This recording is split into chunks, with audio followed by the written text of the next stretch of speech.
Who's Who on the Battlefield? Holland Smith. The military leader who would define amphibious warfare was born Holland McTeiyre Smith on April 4, 1882. The son of Alabama lawyer and state legislator John V. Smith and his wife Cornelia, Holland was raised in Seale, Alabama, and had a younger sister. His primary education lasted only 10 grades before he enrolled in the Alabama Polytechnic Institute, which would later become Auburn University. In 1898, he excelled in track and history and took mandatory military training at the college. After graduating the institute, Holland attended the University of Alabama and obtained a law degree, as well as serving in the Alabama State Guard. He practiced law in Montgomery for a year before trying to obtain a commission in the Army.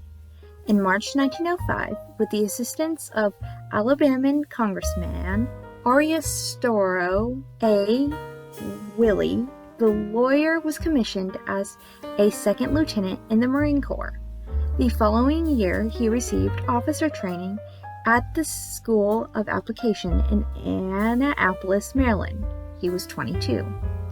In 1906, Smith was deployed to the Philippines as the commander of A Company, 2nd Marine Brigade. While there, the company built defenses along the Bataan Peninsula. After contracting malaria, Holland returned to the States in 1908. While on the continent, he married Ada B. Wilkinson, whom he met while in Annapolis. Their son, John V., became an admiral in the Navy. Their marriage lasted 54 years, ending with her death in 1962. Smith served in Nicaragua and Panama and again returned to the Philippines before taking command of the Marine Detachment aboard the USS Galveston. He returned briefly to the U.S. in 1916 before being deployed to the Dominican Republic during the American occupation of the island. Smith returned to the Philippines for a third time before becoming the military commander of Puerto Plata. He was serving in this capacity when the U.S. joined World War I. Smith's unit was recalled to the States, and 2 months later they sailed to France. Promoted to a captain, he commanded a machine gun unit in St. Nazaire, unloading supplies from the ships anchored in the harbor. Promoted to a major, Smith attended Army General Staff College near the front lines in Langeries. One of 6 Marines who finished the program, he served as a brigade adjutant to the 4th Marine Brigade and saw action at the Battle of Belleau Wood. Next, Smith was transferred to 1st Corps, 1st Army, and served in the capacity of a communications officer. He served with this unit in the Second Battle of Marne and the Meuse-Argonne offensive. After peace was declared, Holland became an operations officer in the 3rd Army. Greatly disliking this post, he gained permission to return home. In June 1920, he was promoted to the rank of major and served at the Norfolk Navy Yard in Virginia, then attended the Naval War College in Newport, Rhode Island, clashing with his instructors about the Marine Corps' role in amphibious warfare. It became his pet project, lobbying for the Marine Corps' main duty in an invasion to be that of an amphibious landing.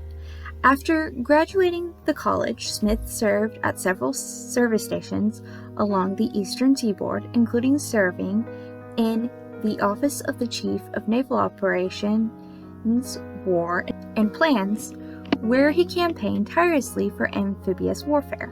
He has the distinction of becoming the first Marine to serve on a joint Army-Navy planning committee. In the spring of 1923, Holland transferred duty to that of Fleet Marine officer aboard the battleship Wyoming. He served in the same capacity on the USS Arkansas. In February 1924, Smith served in the Marine Brigade station in Haiti, before becoming the Chief of Staff and officer in charge of operations and training of the unit. In August 1925, he became the Chief of Staff to the 1st Marine Brigade stationed at Quantico, Virginia. 2 years later, Smith took the position of Post Quartermaster at the Marine Barracks in Philadelphia, Pennsylvania. It was in April 1931 that he took the position of the aide to the commander and 4th Marine Officer of Battle Forces U.S. Fleet aboard the USS California. Then Smith commanded the Marine Barracks in Washington, D.C. Holland became Chief of Staff to the Department of the Pacific in 1935. In July 1936, he was promoted to a lieutenant colonel. He served in this capacity for 2 years. Smith was promoted to brigadier general in August 1939 and commanded the 1st Brigade. In June 1941, Holland helped create the amphibious force Atlantic Fleet. He trained the 1st Marine and the 9th Army in amphibious warfare. It was in October 1941 that Smith was promoted to a major general. In August 1942, he was commanding the Amphibious Corps Pacific Fleet and wishing for a field command. The following year, Chester Nimitz invited Smith on a tour of the Pacific. It was after this tour that his unit was renamed the 5th Amphibious Corps and headquartered at Pearl Harbor. The naval officer over Holland Smith was Admiral Kelly Turner. Unfortunately, Turner regulated Smith to an advisory role during the invasion of the Marshall and Gilbert Islands. The admiral allowed him to command 2 Marine divisions and the 27th Army Division during the invasion of the Mariana Islands. When the 27th did not advance to Smith's liking, he removed the 27th's commanding officer, General Ralph Smith. This was the first time a Marine had relieved another officer from a different branch of their command. The case was reviewed by General Simon Buckner, Jr., who ruled, while Holland Smith was within his rights to remove Ralph Smith, that the removal was uncalled for, and Holland Smith was ushered out of field service. Smith was given command of Fleet Marine Force, headquartered in Hawaii, and took command of Task Force 56. The Navy asked him to play an advisory role in the Battle of Iwo Jima in February and March 1945. His last command was at California's Camp Pendleton, leading the camp's training and replacement command courses.